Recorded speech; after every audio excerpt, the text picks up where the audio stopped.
Lideramos el camino de la opinión pública y buscamos que la cultura del debate alcance consensos y soluciones a los problemas de nuestro país.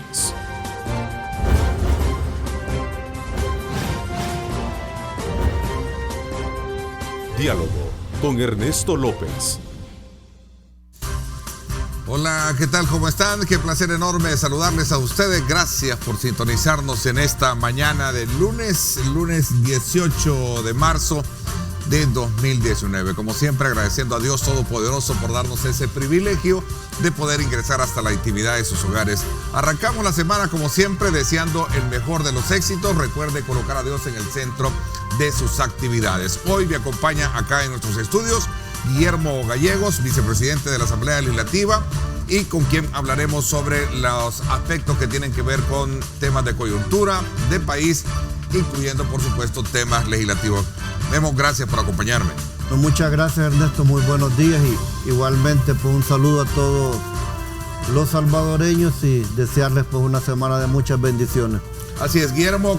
Vamos quizás a comenzar hablando sobre la recién visita que el presidente electo Nayib Bukele hiciera a México y los Estados Unidos. ¿Cómo has visto la actuación del presidente electo en ese sentido? Indudablemente que era o es lo que esperamos del futuro presidente, estrechar relaciones muy cercanas con los Estados Unidos y con sus gobernantes. Nos parece que esto es un aliciente, que es algo muy importante para nuestro país, sobre todo, pues como ya conocemos, hay más de 3 millones de salvadoreños viviendo en Estados Unidos. La cercanía que tenemos geográficamente también pues se vuelve indispensable. Yo quiero felicitarlo porque ha sido recibido por altas autoridades, ha tenido la oportunidad de poder conversar y conocer de primera mano qué es lo que los Estados Unidos quieren para nuestro país, en beneficio de nuestro país. Y bueno, lo que he podido saber y platicar un poco es que vienen muchas cosas positivas, cosas buenas para El Salvador, y me alegra también el hecho de que pueda haber tenido reuniones con el presidente López Obrador, presidente que está iniciando una gestión, una nueva gestión en México, un país que también geográficamente es muy importante, sobre todo el tema con México, el tema migratorio, donde por ese país pasan cantidades de salvadoreños que abandonan nuestro país. Yo la calificaría esta gira como de exitosa, de muy provechosa y de un buen mensaje de esa muy buena relación que vamos a tener. También comparto las posturas que ha tenido el presidente electo Nayib Bukele con respecto a Venezuela y a Nicaragua. Es triste realmente lo que está pasando en este país, y creo que en política exterior pues él ya dejó entrever cuáles van a ser sus posturas ante las diferentes situaciones que se están dando en países que están pues dentro de la región y con los cuales tenemos algún tipo de relación. A ver, ha despertado muchas inquietudes, especialmente cuando se trata de ver y comparecer con algunos planteamientos y políticas de país, especialmente cuando se trata de hacer su exposición y su acercamiento con miembros de esta fundación Heritage, que en algún momento han sido uno de los grandes promotores de políticas neoliberales en Latinoamérica y en el mundo. De alguna manera, unos creen que es la visión que se pliega para alegrar a ciertos sectores de derecha en el país. Por ejemplo, Ernesto Mason calificó de acertado el discurso del presidente Bukele. ¿Es eso lo que vamos a tener de ahora en adelante, a tu criterio? Bueno, esta es una fundación, como tú lo mencionas, muy importante, un tanque de pensamiento, como se le llama a estas instituciones, muy conservadora, y el hecho de que lo hayan invitado, creo que eso ya es bastante relevante.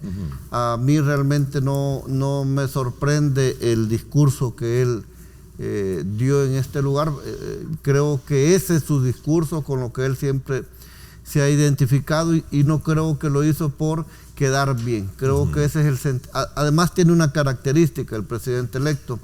Él no dice las cosas por quedar bien con alguien, él dice las cosas como las siente, cómo las piensa y cómo las vive. Y en este sentido, yo creo que lo que todos esperamos y queremos también es mejores cosas para nuestro país.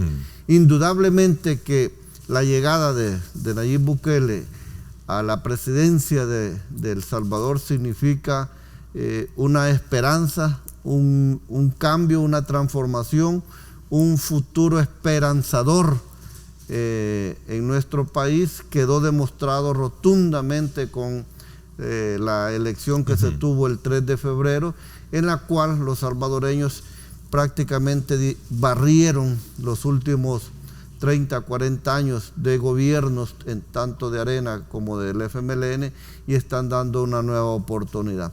Así es que yo me sumo también pues, a esa felicitación y creo que está haciendo lo correcto de poder estrechar relaciones con el gobierno, con la sociedad americana, que para nosotros pues es de mucha importancia. Memo, no tenemos todavía definido bien el curso de lo que podría venir como gobierno y como la naturaleza de un gobierno en administración para los próximos 5 años. Y hay quienes sostienen que esto se puede ver una vez concluido o conformado el gabinete de gobierno. Creo que este día va a anunciar el presidente electo la comisión de transición, que tiene otra característica como tal. Pero, ¿qué es lo que se espera que El Salvador tenga para los próximos 5 años en esta administración, a tu criterio? Bueno, yo creo que necesitamos cosas importantes en nuestro país, y el tema principal para mí es atender la inseguridad galopante que hay en este país. Nada menos hoy se sacaba una lista de las 50 ciudades más violentas del mundo por el periódico El País de España, y desgraciadamente y tristemente San Salvador está ubicada en las primeras 25, por decir San Salvador capital. Ese quizás debería ser el tema principal a tratar, pero a la par deben de haber temas importantes que hay que tratar, que es el tema económico.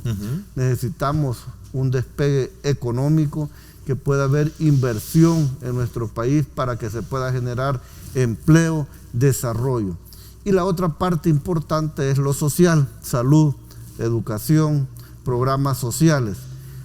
En alguna plática que yo tuve en algún momento con el presidente electo, yo también tenía este interrogante. ¿Y cómo pues se va? La tenemos mucho, te voy a decir, sobre todo.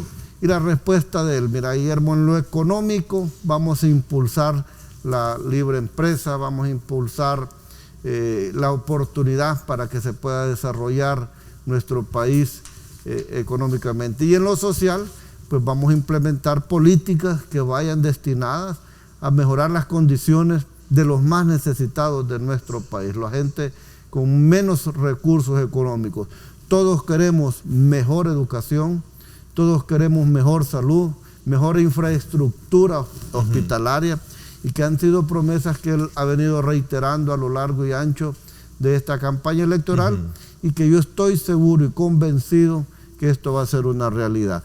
Habrá que esperar. Yo creo que no se necesita, Ernesto, una varita mágica para querer y tener la voluntad de hacer las cosas.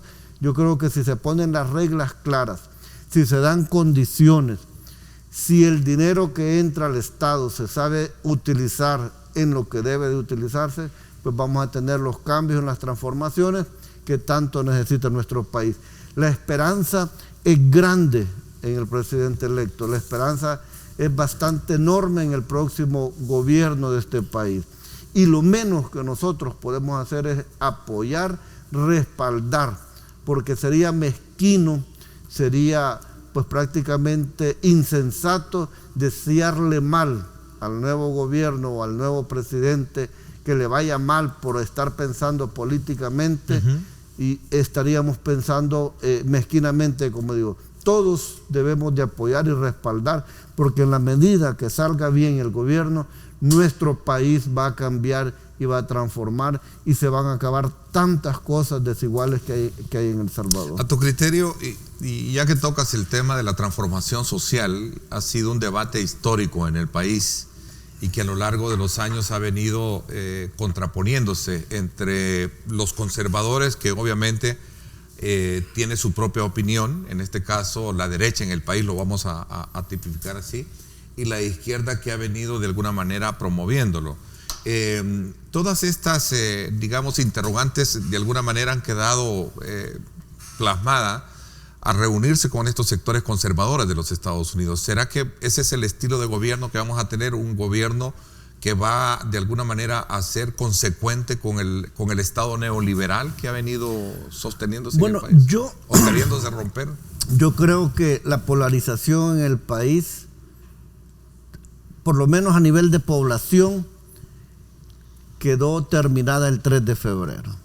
La gente, independientemente con quién se identificaba, izquierda o derecha, en su gran mayoría terminó votando por Nayib Bukele. Terminó dándole el apoyo, porque la gente está convencida de que tomar estos posicionamientos ideológicos no nos sacan de donde estamos, que lejos de eso nos han estancado.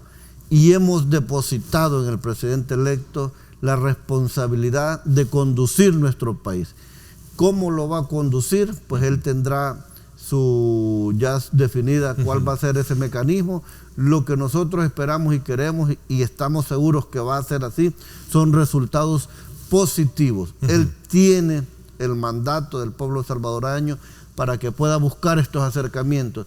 Y qué mejor que lo haga con los Estados Unidos de Norteamérica, que para nosotros es un socio importante para el desarrollo de nuestro país. Entonces yo creo que no hay donde perderse. Si él ha visto como punto de referencia los Estados Unidos, eso nos indica a nosotros que vamos a tener este tipo de políticas donde se respetan los derechos, las libertades individuales, desde la libertad de empresa, etcétera, etcétera, etcétera, para poder iniciar ese despegue económico, para poder iniciar esa transformación social que tanto anhelamos y queremos en nuestro país.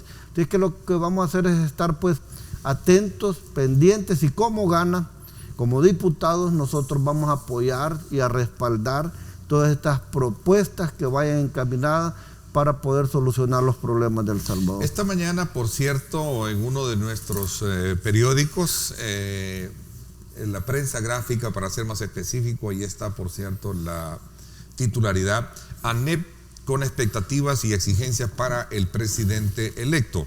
La gremial dice que el nuevo presidente tiene la palabra, le recomiendan que termine con discusiones estériles entre sectores y por supuesto también otros aspectos que destaca la intervención o la entrevista del presidente de ANEP con el periódico.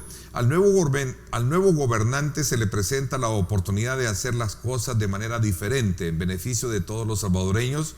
El nuevo presidente tiene la oportunidad de pasar a la historia como el presidente que puso fin a la confrontación estéril entre empresarios y gobierno, que puso fin a la confrontación estéril entre diversos sectores de la sociedad y entre los salvadoreños en general. ¿Qué piensas tú de esta declaración que hace Luis Cardenal?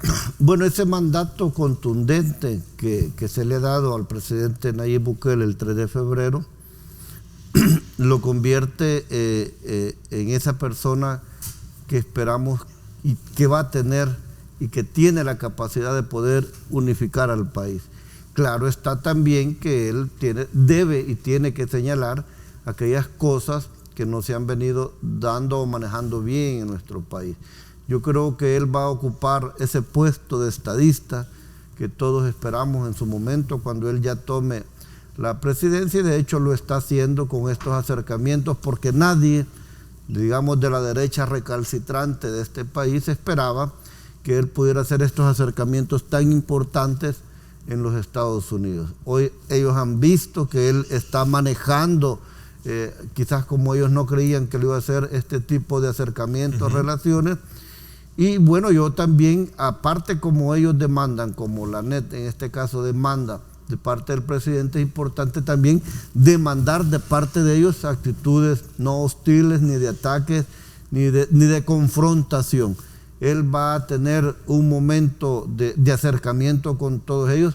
Hemos visto cómo ya hay un intercambio de mensajes a través de redes sociales con el partido, la dirigencia del partido Arena, lo cual a mí me parece muy positivo. Hoy Arena ocupa un puesto importante dentro de todo el espectro político de nuestro país, tiene una cantidad de diputados, es un partido grande en El Salvador, y esto te demuestra también lo que él está haciendo ya pues con este tipo de acercamientos. A mí me parece pues que estamos viendo los resultados que esperábamos.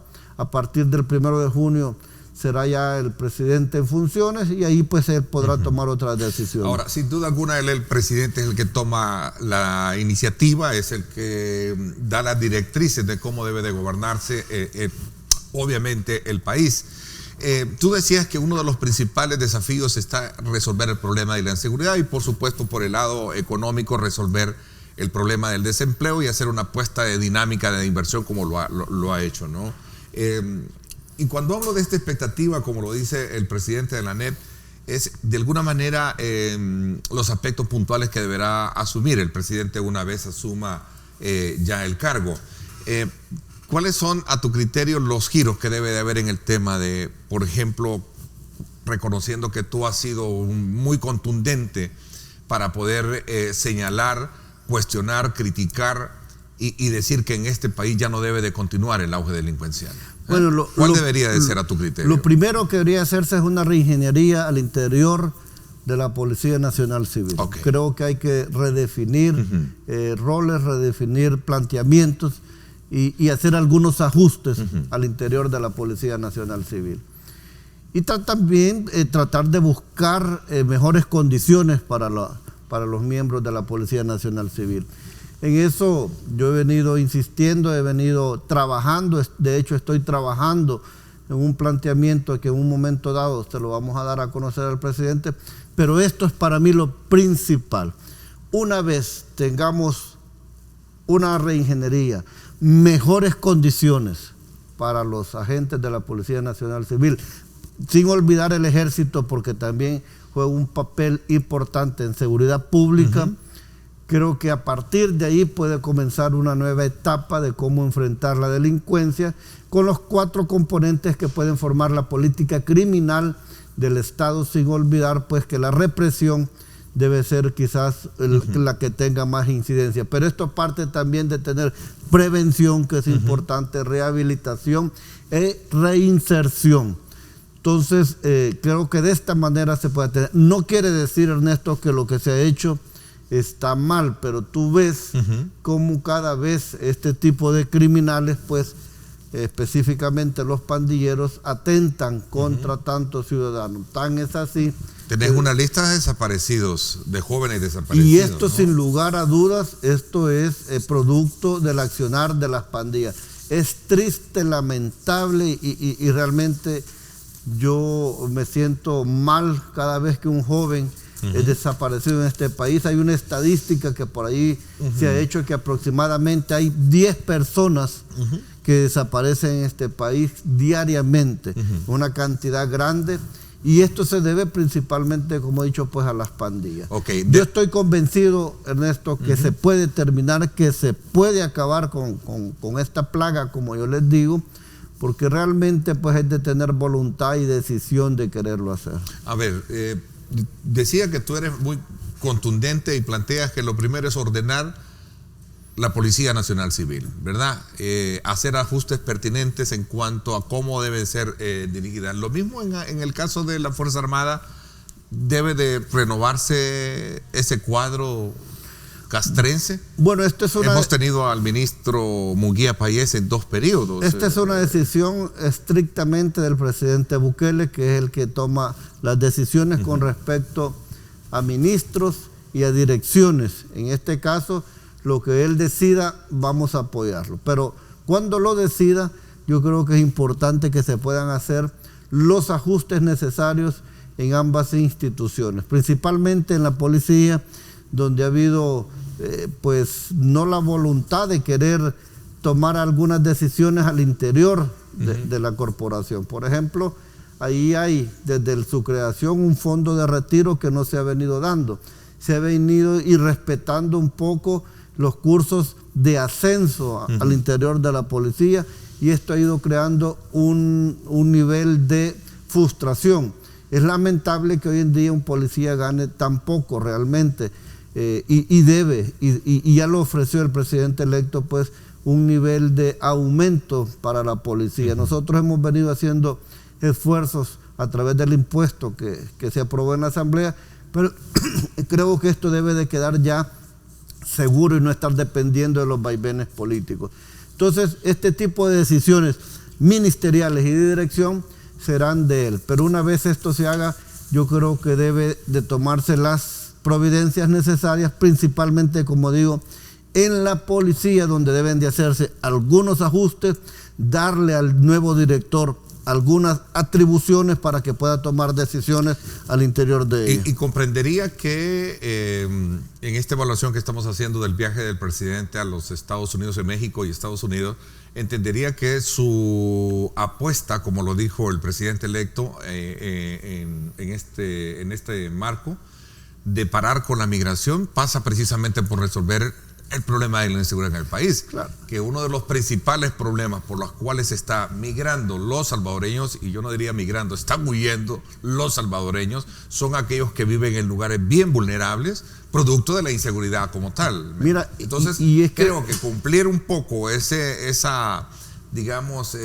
conclusión o esa recomendación o ese ofrecimiento pasa por resolver ese problema. Y es que yo, por lo menos mi percepción es que hoy en día la gran mayoría de gente que migra de nuestro país lo hace por la inseguridad.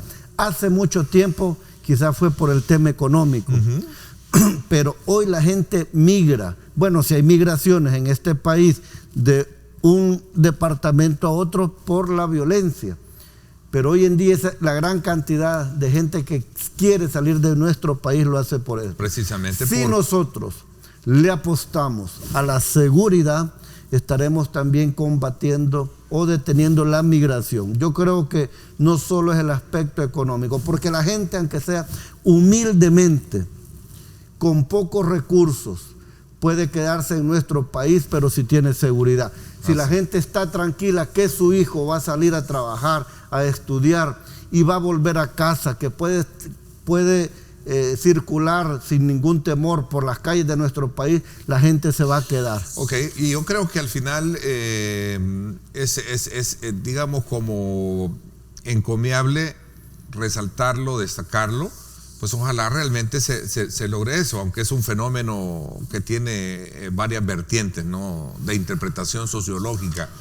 Pero quizás ya en resumidas cuentas también creo que es importante resaltar lo que el presidente electo hizo en esta visita, en el sentido de decirle, bueno, vengo a ofrecerles que trabajemos juntos, ¿verdad? No solo vengo a pedir, les dijo el presidente electo, vengo a que hagamos negocios, pues yo creo que eso es importante, ¿no? Bueno, y yo, como digo, aplaudo esta decisión de poder iniciar buenas relaciones en un inicio con los Estados Unidos. Es que nuestro socio estratégico, es nuestro referente para nuestro país, y creo que hay y vendrán buenas cosas para el Salvador. Calificas de positivo entonces esta gira definitivamente que ha hecho y desplegarse en Nicaragua y por supuesto Venezuela. Definitivamente. A ver, me voy a ir a una pausa comercial. Hay otros temas legislativos y de país que quiero aprovechar conversarlo contigo,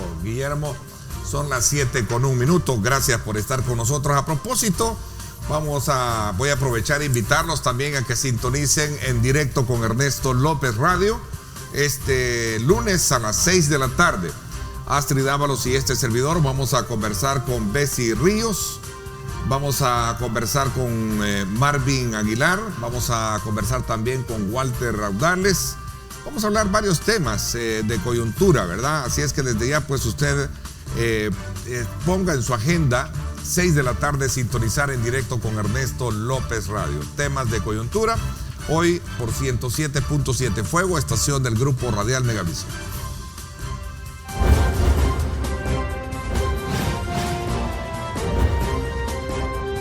Diálogo con Ernesto López. Estás viendo Diálogo con Ernesto López.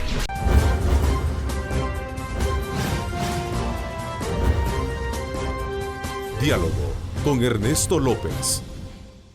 Bueno, gracias nuevamente por estar con nosotros. Continuamos conversando con el diputado Guillermo Gallegos, vicepresidente del partido Gana y vicepresidente de la Asamblea Legislativa. Guillermo, aprovechando conversar algunos temas con relación a la Asamblea Legislativa, hay muchos que están ahí pendientes, desde luego, en ser aprobados. Uno de ellos, y quizás voy a comenzar acá, para hablar sobre este tema que tiene que ver con la elección de los funcionarios de segundo grado y especialmente de la Procuraduría General de la República. ¿Cuál es el estatus por el medio del cual visualiza una verdadera o buena elección tu partido y si se va a dar la cuarta reelección a la actual procuradora? Porque sería la cuarta, según dado caso de se decidiera votar por ella, ¿no? Bueno, Sonia estamos terminando las entrevistas. Hoy y mañana concluimos esta primera fase. Posteriormente preparamos un dictamen para la Comisión Política como subcomisión. Y sí, nosotros como Gana hemos valorado mucho el trabajo que ha hecho la licenciada Sonia de Madrid al frente de la Procuraduría. Destacamos mucho el avance que ha tenido la institución. Y pues realmente estamos pensando en poder apoyarla si se dieran las condiciones para que ella pueda continuar al frente de esta institución. Digo pues esto sin querer menoscabar o menospreciar al resto de candidatos, pero nos parece que el trabajo de ella ha sido muy bueno, que ha sido un trabajo bastante destacable. Y pues la decisión, pues como Gana, nosotros le hemos puesto en un primer plano a la persona de ellos. No quiere decir también que no hay hombres y mujeres que estén participando, profesionales muy destacados, que también pueden ocupar este puesto sin ninguna duda. Gana tiene 10 votos nada más. Este es un nivel de consenso, de ir construyendo con el resto de partidos políticos, pues la aprobación o la elección de este funcionario tan importante para nuestro país. Pero en primera instancia el apoyo es para ella, claro, de tu partido. Claro, ¿no? Nosotros lo hemos dejado ver así, no solo en esta elección, sino que también en otras elecciones en las que ella ha participado. Guillermo, con este tema de lo que viene por delante, en esa correlación de fuerza y de apoyo hacia la gobernabilidad que va a necesitar el presidente Nayib Bukele, ¿cómo se va a manejar Gana en esto, no?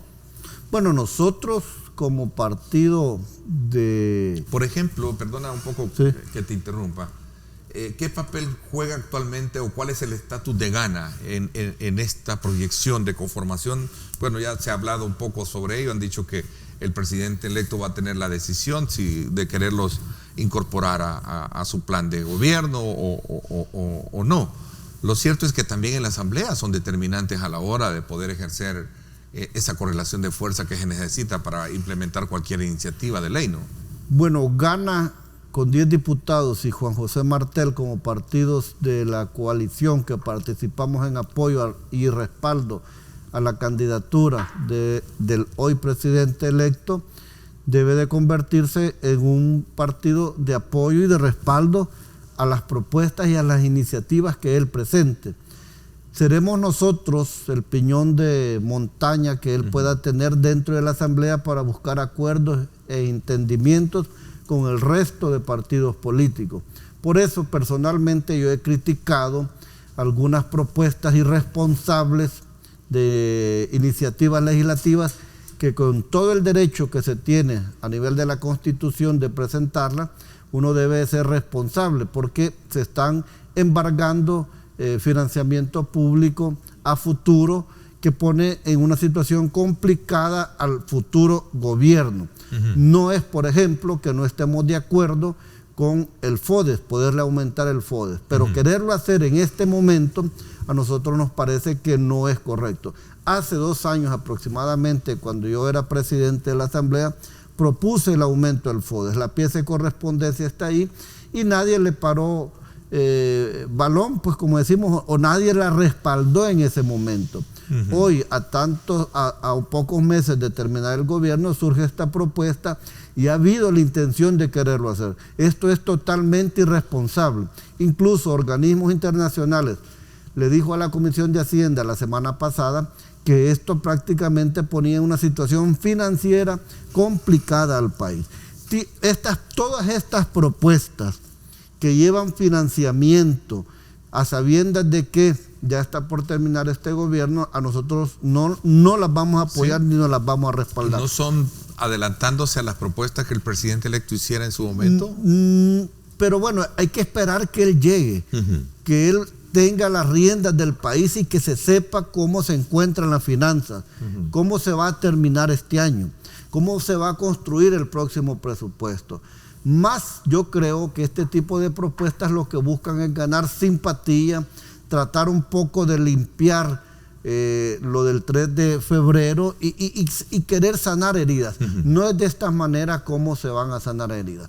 El papel de Gana, a mi juicio, va a ser fundamental. Vamos a ser el partido de gobierno, porque así es.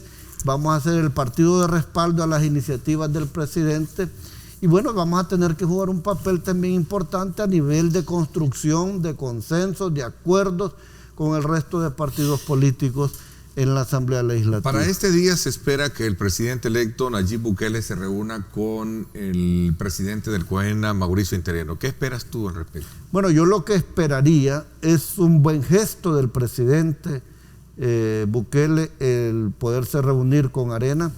Lo que esperaría de Arena es que existe el compromiso de poderse sumar a las transformaciones y cambios de nuestro país, de que existe esa disponibilidad de parte de ellos. Esto no quiere decir quitarles su papel de oposición, pero debe ser un papel responsable, debe ser un papel que busque pues también generar propuestas positivas para el país, pero no esa oposición terca, testaruda, que solo busca oponerse y tratar de bloquear.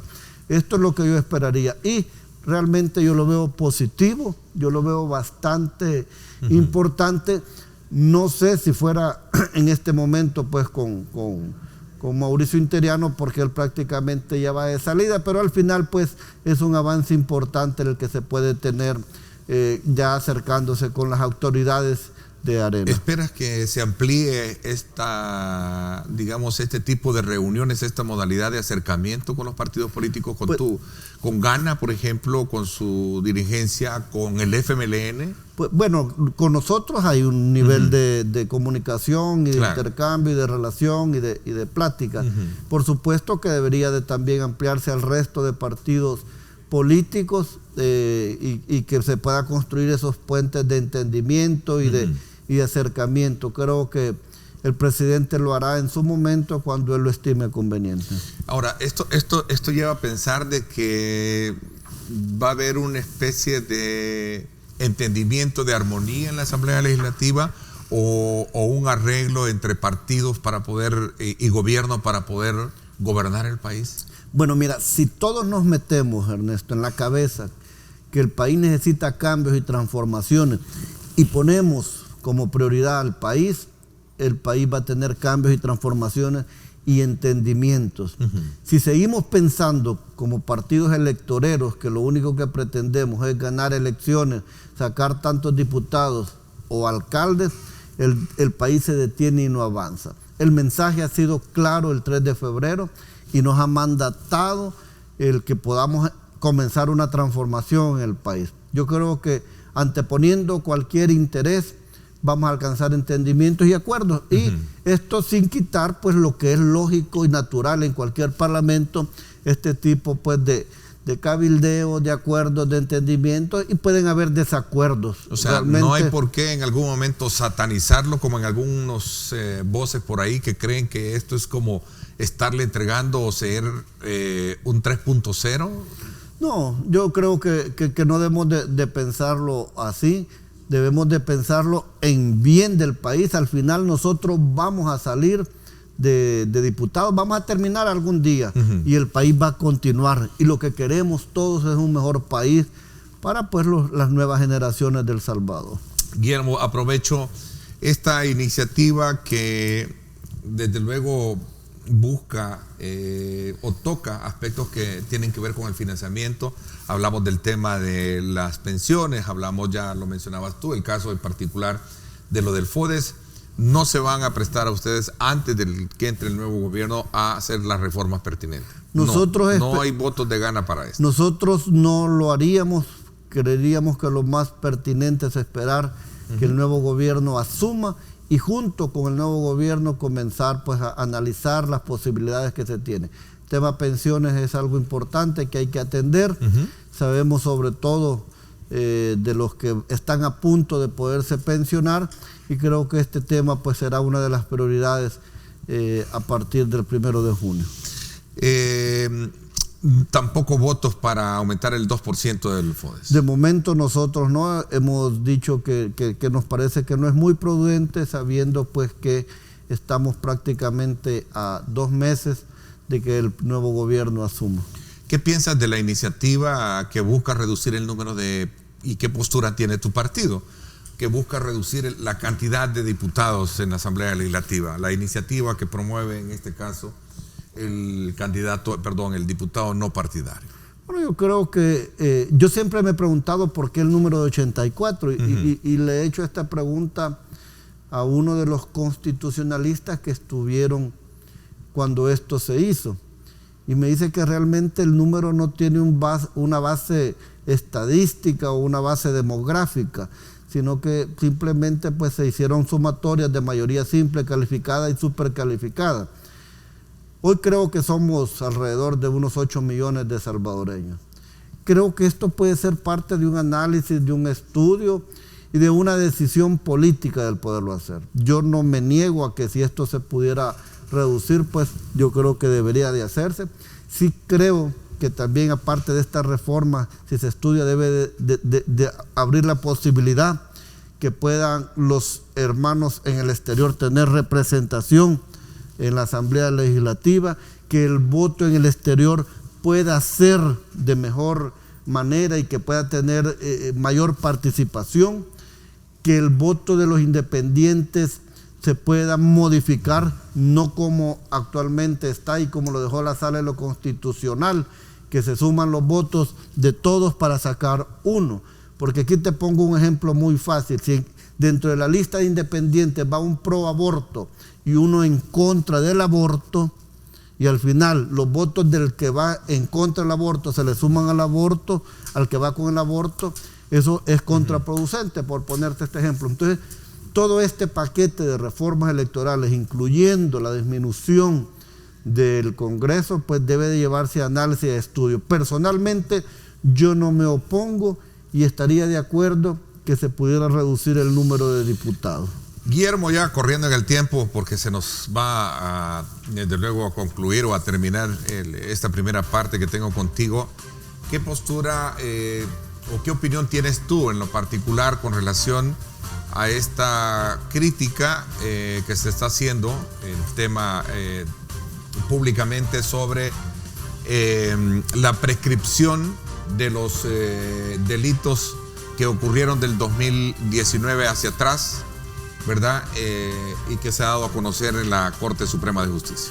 Bueno, constitucionalmente está establecido que son 10 años. Creo que la solución a esto debería ser una reforma a la Constitución que valga de paso como gana. Nosotros la presentamos hace un par de años, donde pedíamos que los delitos de corrupción deben de ser imprescriptibles.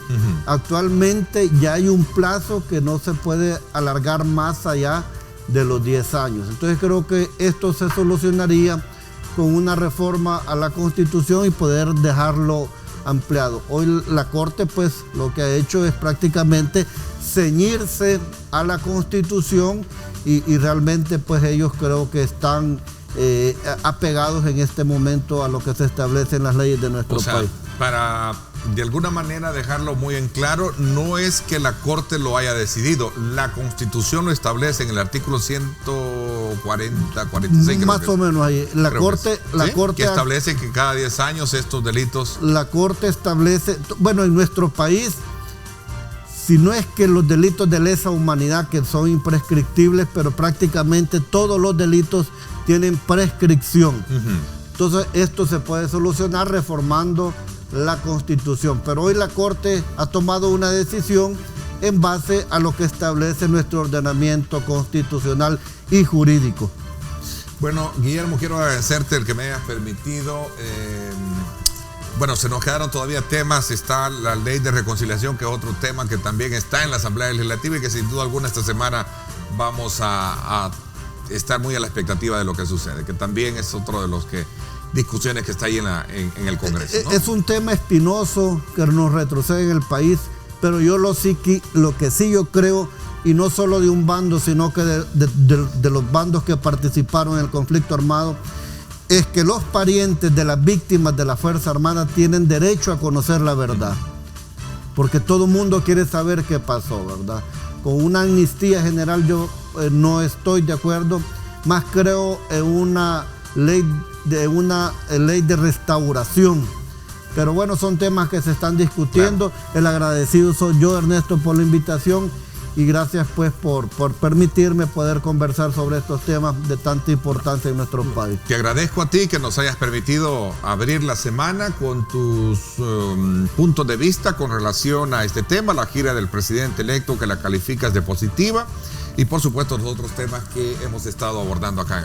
Te agradezco muchísimo. Cuando regresemos, a propósito, vamos a hablar desde la perspectiva de organismos no gubernamentales pro derechos humanos, la opinión que tienen con relación a la Ley de Reconciliación Nacional y también la reapertura del caso jesuita. Así es que nos vamos a la pausa y regresamos con ese tema.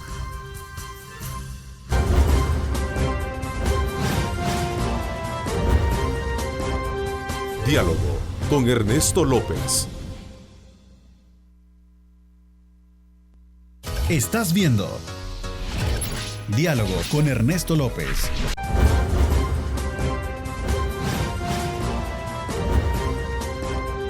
Diálogo con Ernesto López. Bueno, gracias nuevamente por estar con nosotros en esta segunda parte del programa. A las 7:24 quiero darle la más cordial bienvenida al ex procurador para la defensa de los derechos humanos, David Morales. Gracias por acompañarnos esta mañana, David. Muchas gracias, Ernesto, por la invitación, y un saludo a la audiencia que nos sigue. Bueno, también abogado del Instituto de Derechos Humanos de la UCA, IDUCA, nos acompaña Manuel Escalante. Gracias por acompañarnos. Gracias por la invitación, Ernesto. A ver, por cierto, el día de ayer, hablando de la discusión que hay, el debate que ha generado esta propuesta denominada Ley de Reconciliación que está en la Asamblea Legislativa, el día de ayer la Iglesia, por medio del Arzobispo de San Salvador, cuestionó el proyecto de ley que discute la Comisión Especial de la Asamblea Legislativa por no apegarse a la sentencia de 2016 que emitió la anterior sala de lo constitucional de la Corte Suprema de Justicia. A ver, este es un tema que ha venido despertando ya nuevas inquietudes, incluso de no estar conforme con esta, llamémosle, propuesta que hizo el diputado Rodolfo Parker. Comienza. ¿Por qué? Bueno, la ley, o más bien esta propuesta de ley que se generó a partir de una iniciativa del diputado Rodolfo Parker dentro de la llamada Comisión Ad Hoc que está estudiando este tema, es una propuesta que adolece evidentemente de numerosas vulneraciones o incumplimientos a la sentencia misma de inconstitucionalidad de la amnistía, pero que también es una propuesta que, de ser aprobada, generaría vulneraciones a los derechos humanos de víctimas que además sobrevivieron a los peores crímenes ocurridos en la guerra civil. Desde esa perspectiva tiene muchas deficiencias que nos parece deben ser discutidas. Las organizaciones de derechos humanos, yo ahora me desempeño como director de litigio estratégico de Cristosal, pero un conjunto de 17 organizaciones que integramos la Mesa contra la Impunidad en El Salvador, hemos rechazado este proceso de la Comisión Ad Hoc.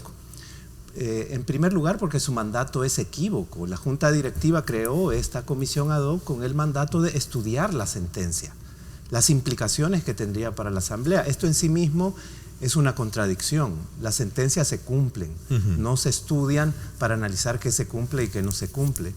Y luego se integró por diputados que tienen el antecedente de ser actores de la guerra. Dos de ellos señalados en el informe de la Comisión de la Verdad. Evidentemente había una falta ética que nosotros denunciamos, las organizaciones de derechos humanos. ¿Y ese es el punto en particular por el cual a ustedes no les gusta de entrada esta propuesta, David, que es promovida por el diputado Rodolfo Parker, quien de alguna manera es mencionado por la Comisión de la Verdad? Solo Antonio Almendari, que también se menciona y apoya esta propuesta. Quería Neto, únicamente asentar los precedentes, nuestro posicionamiento. Tampoco establecieron una metodología realmente participativa y de consulta a las víctimas. Otro elemento, que no hay acceso a... Por lo cual no es cierto que se nos haya dado todo el espacio. Inclusive yo mismo, como representante de Cristosal, junto a 3 organizaciones más, tenemos la nota firmada de recibido, que solicitamos audiencia que jamás se nos concedió.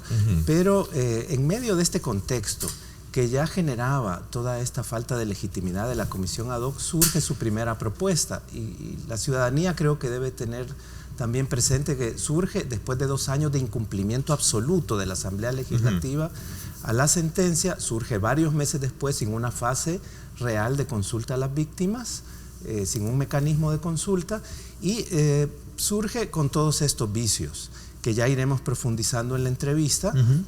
Quizá el principal de ellos es que pretende establecer un procedimiento especial, una especie de juicio abreviado con características de juicio de punto final que prácticamente terminará neutralizando la justicia. Hay otros aspectos muy graves de omisiones y de planteamientos del proyecto de la propuesta del diputado Parker, y yo lamento que ante las primeras críticas, incluso de índole técnico, la posición de los diputados que han tomado voz pública, entre ellos los diputados Parker y Mauricio Vargas, ha sido de rechazo a las críticas, de defensa a ultranza de su propuesta e inclusive de atacar a las organizaciones de derechos humanos o a otros exfuncionarios como el exmagistrado Sidney Blanco, que yo lamento este tipo de reacciones. A ver, Manuel, quizás comencemos un poco comprendiendo o desglosando aquellos puntos, si queremos verlo, críticos que tiene esta propuesta. De forma y fondo, ¿cuál es la lectura que ustedes como IDUCA tienen? O sea, por ejemplo, y bueno, yo creo que las bases ya las puso David en su planteamiento. Lo primero que es que esta ley de reconciliación y asistencia a las víctimas, le llama la Sala de lo Constitucional, responde a un mandato constitucional, es decir, un mandato de una sentencia. Y si queremos verlo así en términos generales, lo que hace la sentencia de la Sala de lo Constitucional del 2016 es poner sobre la base, o sobre la mesa, perdón, una idea principal, y es la paz en El Salvador, la reconciliación se construye con justicia, y una justicia para las víctimas y a satisfacción de las víctimas, es decir, justicia y participación desde las víctimas son 2 elementos clave de la sentencia de la Sala de lo Constitucional. Por eso, por ejemplo, a nosotros nos sorprende que en el primer artículo, en lugar de hablar justamente sobre esos 2 componentes de justicia y la atención de las víctimas, el reconocimiento de estas, lo primero que hace es iniciar definiendo la amnistía como absoluta, general e incondicional. Una terminología que, por cierto, ya la misma sentencia la había declarado inconstitucional. Entonces, eso va demostrando cuál es el perfil de esta nueva ley, que realmente lo que es básicamente lo que están proponiendo es una nueva ley de amnistía. Claro, en términos formales, los primeros 3 artículos no lo dicen. Sin embargo, en cuanto al funcionamiento, sí es, como decía David, pues vamos hacia una ley de punto final, como por ejemplo, delitos o hechos que no se han investigado en los últimos 30 años, solo van a tener 180 días para ser investigados. O O sea, es decir, eso ni siquiera en delitos actuales, delitos que han cometido en poco tiempo, se puede realmente investigar en 180 días. Y ahí no se está hablando de una prórroga siquiera, ¿no? Entonces, eso da una clara muestra de que lo que se pretende es utilizar una terminología, digámoslo así, técnicamente aceptable, ¿no? Los primeros 3, 4 artículos, pero ya a la hora de articular el funcionamiento, la institucionalidad y los plazos, está claramente destinado a que esta supuesta justicia se trunque en 180 días. A ver, cuando se trata de poder darle respuesta a lo que mandató la sentencia de la sala, ¿cuál es la característica, digamos, fundamental o cuál es la esencia de lo que en esa se pedía, Manuel? Especialmente cuando se trata de que aquellos casos en particular no queden impunes, pero que de alguna manera pueda resarcirse el daño moral de las víctimas como tal. Sí, la sentencia, digámoslo así, se enfoca bajo la perspectiva de la justicia transicional. Exacto. Que tiene 4 grandes componentes, los cuales deben de estar íntimamente vinculados y deben de desarrollarse por igual, porque los 4 son sumamente importantes para que este modelo funcione. Verdad, justicia, reparación y garantías de no repetición. Esos son los 4 grandes elementos. En cuanto al tema de la verdad, por ejemplo, el tema de la verdad tiene que construirse, pero desde la perspectiva del órgano que se encarga órgano estatal que se encarga de develar esa verdad, que eso es el órgano judicial. Es decir, estamos hablando de un proceso judicial que necesariamente se debe celebrar, pero una justicia que además de construir elementos para la sociedad civil, o sea, que la gente sepa, la sociedad sepa qué ocurrió, también tiene que ser una justicia que ponga al centro a la víctima, porque la víctima lo que debe buscarse con respecto a ello es que se le repare. Aquí hay víctimas que durante años, de acuerdo por política estatal, de esa de perdón y olvido, se les dijeron que estaban mintiendo, y vámonos al caso del Mozote particularmente, ¿no? Donde mucho tiempo se les dijo que era mentira lo que estaban diciendo. Ahora que está el proceso judicial, ya se demostró que efectivamente hubo una masacre y efectivamente participó el ejército. Entonces, estos son de los elementos que es necesario rescatar para la reparación de las víctimas. Y ahorita he mencionado el caso del Mozote, pero ahí está también el caso de Pecorini, por el otro lado. Es decir, ahí no solamente es pensar en los casos de un bando, sino los casos cometidos por el otro bando, ¿no? Y todo esto tiene un sentido, y es el sentido de garantías de no repetición, que las graves violaciones a derechos humanos cometidos en el conflicto armado en el pasado no vuelvan a pasar ahora. Yo lo ponía incluso en redes sociales, es decir, estamos en el 2019 y estamos nuevamente con desapariciones forzadas, con desplazamientos forzados, con ejecuciones extrajudiciales, con torturas, con distintos actores. Los que lo cometen son diferentes, pero las graves violaciones son las mismas y las víctimas, que es lo más preocupante, continúan siendo las mismas. Entonces, tiene que ser un modelo que no solo se encargue de velar o de resolver lo que ocurrió en el pasado, sino que tenga perspectivas de futuro, que nos fortalezca un sistema judicial. Hay 30 segundos para concluir un poco en ese, y voy a una pausa y regresamos hablando. David.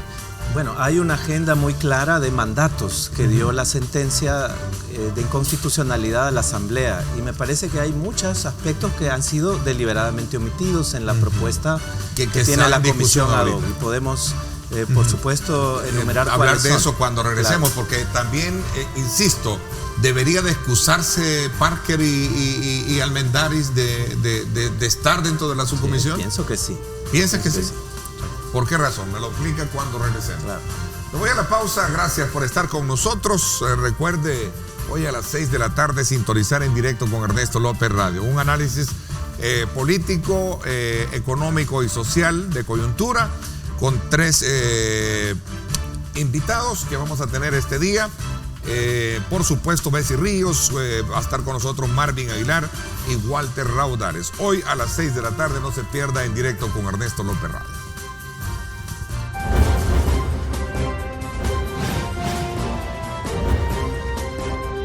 Diálogo con Ernesto López.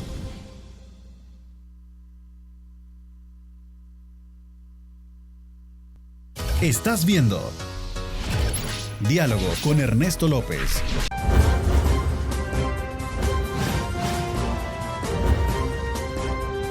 Diálogo con Ernesto López. Bueno, gracias nuevamente por estar con nosotros. Continuamos conversando en esta segunda parte del programa con David Morales, ex procurador para la defensa de los derechos humanos, actualmente también director de Cristosal, una ONG que aglutina alrededor de 17 organizaciones, ¿no? No, aclaro, soy director de litigio estratégico de Cristosal. De Cristosal. Y somos una de 17 organizaciones, ok, donde está el IDUCA también. Ok, interesante. Que conformamos la Mesa contra la Impunidad. Está en El bien. Y Salvador. Manuel Escalante, abogado de el IDUCA. A ver, David, ¿cuál es el aspecto que en su esencia en algún momento no debe de eximirse dentro de esta nueva ley de reconciliación? Dos aspectos elementales. El primero es que sus promotores, en este caso tú me decías que Parker y el coronel Antonio Almendares deberían separarse de esta convención. Bueno, nosotros como organizaciones de derechos humanos, la Mesa contra la Impunidad, objetamos a 4 diputados. Claro, creo que el conflicto de interés es mucho más grave en el diputado Parker como en el diputado Antonio Almendares, ambos señalados con alguna responsabilidad por encubrir crímenes de guerra en el informe de la Comisión de la Verdad. Pero también los diputados Mauricio Vargas y Nidia Díaz son personas que tuvieron mandos militares en sus respectivos ejércitos durante la Guerra Civil, y por lo tanto son personas que tienen un conflicto de interés en este tema, en la medida que sus compañeros de armas, sus compañeros de guerra, y probablemente ellos directamente se vieron beneficiados de una ley de amnistía absoluta. El reglamento de la Asamblea Legislativa prohíbe a los diputados tomar decisiones en asuntos donde tengan un conflicto de interés. Nos parece que es evidente el conflicto de interés y yo quiero lamentar la denegación de acceso a su jurisdicción por parte del Tribunal de Ética Gubernamental. Las organizaciones de derechos humanos presentaron una denuncia ética ante el tribunal que ha sido rechazada sin argumentos legales claros contra los 4 diputados. Habría que perfilar al 5º diputado, el diputado Mendoza de Ghana, que ha asistido muy poco y tiene muy poco perfil público, pero también hay elementos que nos hacen dudar su idoneidad. Creemos que lo más transparente sería que la comisión ad hoc cierre ya con un reporte, entregue al Pleno o a la Junta Directiva de la Asamblea Legislativa y se conforme un proceso legislativo ordinario donde se plantee una consulta amplia hacia las víctimas. Además, me parece que ya la primera propuesta del diputado Parker, que públicamente ha sido aceptada o reconocida como positiva por los diputados Vargas y Almendares, al menos lo que se ha dicho en los medios de comunicación, deliberadamente omite una serie de mandatos expresos que la Sala le dio en su sentencia o en sus resoluciones de seguimiento a la sentencia, por lo cual nos parece que sí no hay una verdadera actitud de cumplimiento de la sentencia, sino de evadir o de generar fraude al cumplimiento de la sentencia. David, ¿no puede haber en este escenario condenas a pagarse por servicio de utilidad pública? De utilidad pública. Sí, esa es una de muchas transgresiones a los derechos de las víctimas dentro de la propuesta. Pero ¿qué Parker es lo que pide en todo caso o qué es lo que quieren ustedes como en algún momento representantes de las víctimas? Porque esta misma pregunta se la hice al doctor Rodolfo Parker y también al general Vargas. Y Vargas lo que me decía es que detrás de todo esto hay una industria, matizando el tema y lo que quieren es dinero. Bueno, ¿qué piensas? Sí, históricamente el general se ha movido con este tipo de expresiones de ofensa hacia las víctimas, de burla hacia las víctimas. No es la primera vez que tiene expresiones como las que conocimos. Creo que no se las decía a las víctimas, se le decía a las organizaciones que andan presionando por varias organizaciones son organizaciones de víctimas, asociaciones de víctimas, entre ellas la Asociación Pro Búsqueda, la Asociación Febe Elizabeth, que son sobrevivientes del atentado. ¿No es esto lo que buscan?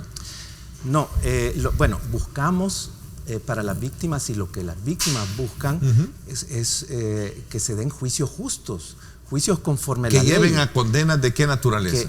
Lo que queremos son juicios justos que con todas las garantías del debido proceso tengan fallos, ya sea condenatorios o absolutorios, sobre la base de la prueba. No estamos pidiendo para los victimarios lo que ellos jamás concedieron a sus víctimas, que fue muertes, tortura, desapariciones sin juicio y sin condena. Eso está Estamos pidiendo pero que se sometan a la justicia. ¿Hay compensaciones económicas en esto?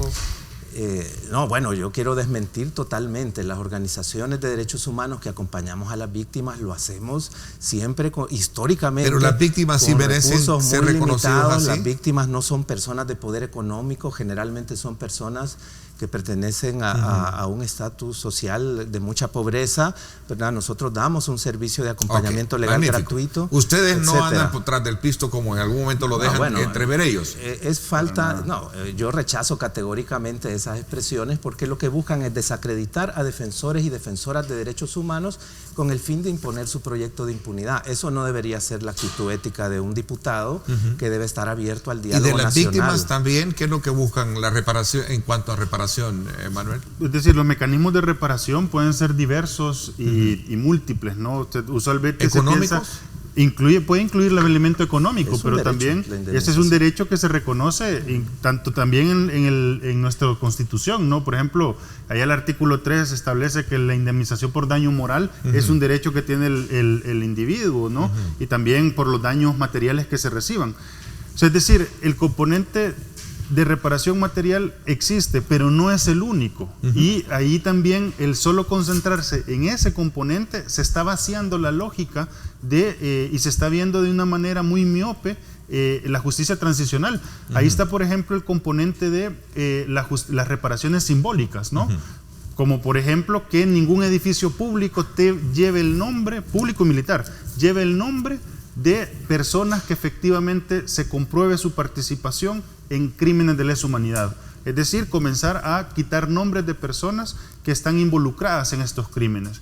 Eso es otro componente de la justicia transicional y también es parte de la reparación. O también hay otros mecanismos de reparaciones colectivas, como por ejemplo, que tienen más enfoque de desarrollo local, ¿no? Porque muchos, sobre todo el fenómeno o los crímenes de las masacres ocurrieron mayoritariamente en territorios de campesinos, ¿no? Territorios sumamente rurales que tienen poco desarrollo incluso ahora en la actualidad. Entonces, los mecanismos de reparación colectivo deben de considerar esa realidad.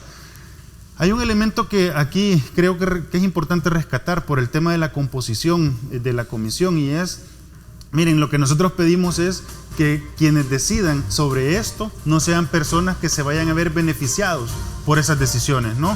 Creo que sería incoherente, voy a hacer un símil, simplemente voy a exponer un ejemplo, no un comparativo, pero sería ilógico que aquí personas vinculadas a corrupción sean las personas que estén legislando sobre las leyes de cómo se van a castigar a los corruptos. O sea, me parece que es un tema hay que poner sobre la mesa una comisión que esté libre de cualquier conflicto de interés, porque estas personas se pueden ver beneficiadas por lo que están haciendo, ¿no? Vamos a la pausa. Cuando regresemos, obviamente tenemos información de tráfico. Entiendo que hay un caos vehicular, ¿sí? Por protesta, por falta de agua en el sector de la Panamericana, ¿no? Me corroboran, Panamericana y también en Boulevard del Ejército, ¿sí? Como producto de todo el cierre está colapsado. Usted que viene desde el interior desde el oriente del país o busca por esa zona, mejor absténgase para no verse desde luego involucrado en este atascamiento producto de una protesta.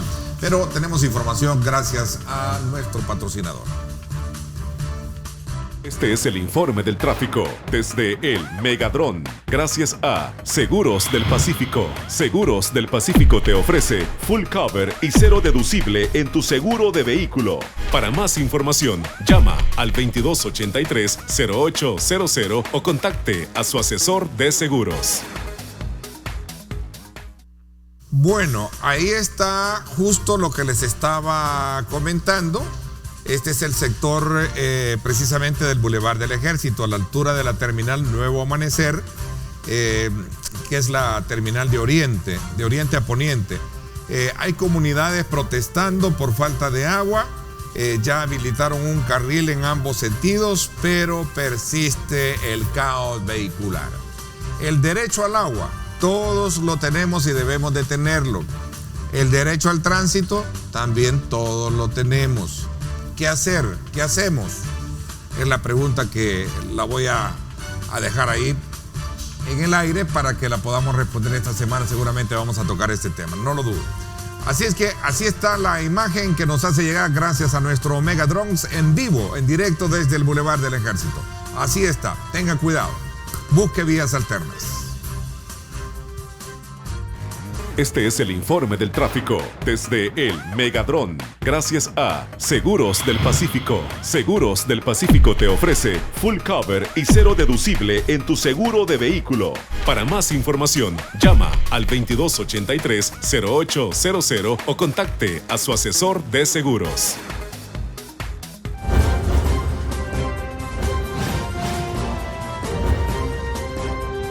Diálogo con Ernesto López. El futuro es imaginar, es pensar en grande. Prepárate hoy. Estudia en la UFG y amplía tus oportunidades. UFG, tecnología, innovación y calidad. Bueno, gracias nuevamente por estar con nosotros. A ver, ¿cuál es si no hay como una satisfacción con este proyecto que se plantea y se discute en la Asamblea Legislativa, cuál es la propuesta o cuáles son aquellos aspectos que de alguna manera deben de no ser contemplados en esta y que a partir de una propuesta de ustedes debería de tener? Primero, la justicia debe regularse adecuadamente en cualquier propuesta. Y he escuchado que se insiste mucho, sobre todo del proponente, el diputado proponente, que están excluidos de esta propuesta los crímenes de guerra y lesa humanidad. Eso es cierto en el artículo 2, pero inmediatamente en el artículo 4 de la propuesta vacía, quita el contenido esencial de lo que son crímenes de guerra y lesa humanidad a su propia propuesta. Dice que son simplemente graves hechos que tuvieron alguna connotación por un par de motivos. Eso es un concepto sumamente ambiguo. ¿Qué son crímenes de guerra y qué son crímenes de lesa humanidad? Es muy claro, ¿no? Son gravísimos hechos como ejecuciones, masacres, desapariciones, torturas. En un caso de lesa humanidad, cuando hay ataques sistemáticos a población civil, crimen de guerra cuando hay una situación de conflicto armado y se violenta el derecho internacional humanitario. Esto está claramente conceptualizado en el Estatuto de Roma, un tratado internacional que es ley en El Salvador porque el Estado salvadoreño la ha ratificado. Si no se colocan los adecuados conceptos, déjase abierto a la impunidad la aplicación de la ley. Una serie de vicios procesales que violentan el derecho a la dignidad, a la igualdad, a la imparcialidad de los jueces, el principio acusatorio que parte de la autonomía del rol de la Fiscalía, que están contenidos en el procedimiento muy deficiente, muy deficiente en favor de los victimarios, eliminando garantías de las víctimas del que ya hablábamos. Y finalmente las reparaciones en esta propuesta están planteadas únicamente de manera declarativa, sin ningún desarrollo. Quiero decir que ya las víctimas y las organizaciones de derechos humanos aglutinadas en un espacio que se denominó Grupo Gestor por una ley de reparaciones a víctimas del conflicto armado, hace prácticamente 2 años más o menos presentó una propuesta muy completa con los estándares de derechos humanos que conceptualiza y desarrolla la reparación a las víctimas. Esto incluye elementos que la misma Sala de lo Constitucional ordenó en su sentencia: creación de un fondo de víctimas, un registro de víctimas, una entidad donde participan las víctimas para llevar adelante el proceso de reparación. Esto está en un proyecto que conoce la Comisión Ad Hoc, que está en la Asamblea hace 2 años y que ha sido ignorado. La parte de las reparaciones tiene una propuesta de las víctimas desde hace 2 años que ha sido ignorada.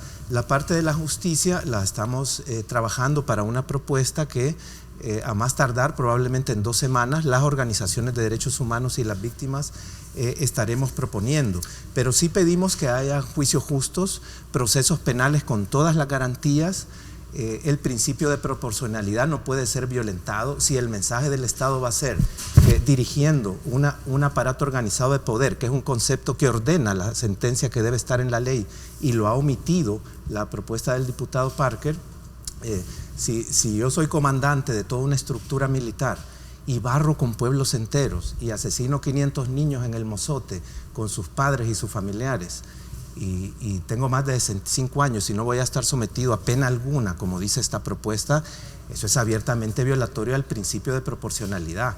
Obviamente todo este tipo de crímenes atroces que han ofendido a la humanidad entera son crímenes que se pagan con pena de prisión. En algunas... Y no por utilidad pública, como en algún momento se está planteando. O sea, imaginemos, aún ahora la ley actual a delitos del crimen organizado, delitos complejos, le dan 2 años de investigación y en este caso solo 6 meses a crímenes donde participaron 1.500 hombres, destruyeron pueblos enteros, varias unidades militares, con todo un aparato organizado de poder que además destruyó pruebas y han pasado 30 años. Es absurdo. Este proyecto realmente deniega la justicia. Pero quisiera decir que algunas experiencias de ciertos países en momentos de transición, incluida la experiencia de Colombia, que sí tuvo un diálogo amplio con sus víctimas, pueden establecer algunos regímenes especiales en materia de penas. Esto puede incluir penas disminuidas, pero bajo ciertas condiciones, que los victimarios revelen toda la verdad, que expresen arrepentimiento, que colaboren con la investigación, que colaboren con la justicia.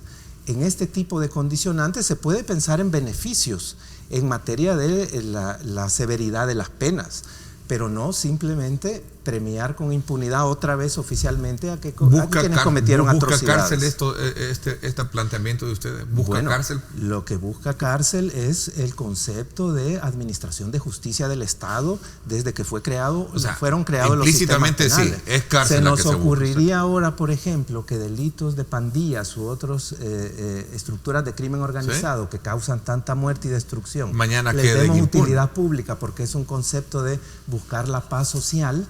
¿Se nos ocurriría hacer ese planteamiento? Me parece que no, porque sería, ¿verdad?, dejar sin ningún tipo de aplicación de justicia. A ver, Manuel, en honor al tiempo, entonces.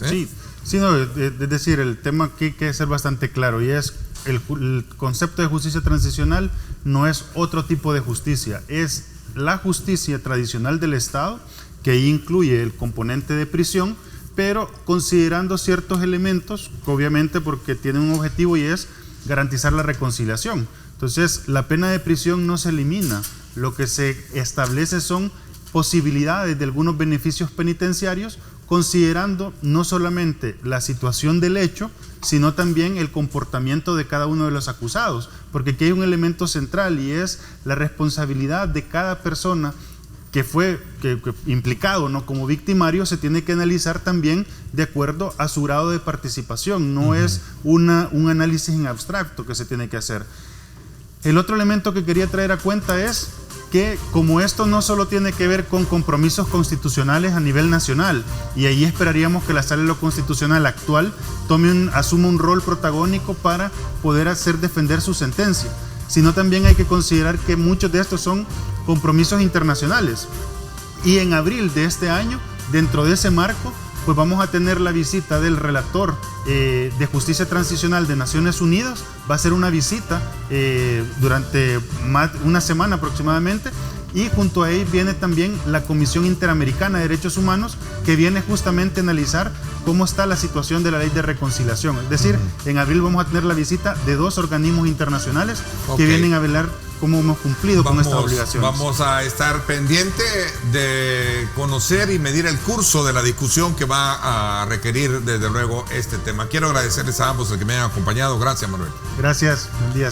Gracias también a ti, David. Gracias, Ernesto, y gracias a la audiencia que nos siguió esta mañana. Claro, por supuesto, esta semana también vamos a tener el otro lado de la moneda, la versión también del grupo de abogados. Con Lisandro, el doctor Lisandro Quintanilla, vamos a hablar también de este tema esta semana. Gracias, pásenla bien, los espero hoy en radio a las 6 de la tarde. Muy interesante el análisis que vamos a tener. Pásenla bien y, como siempre, recuerden lo más importante: amar a Dios sobre todas las cosas. Lideramos el camino de la opinión pública y buscamos que la cultura del debate alcance consensos y soluciones a los problemas de nuestro país.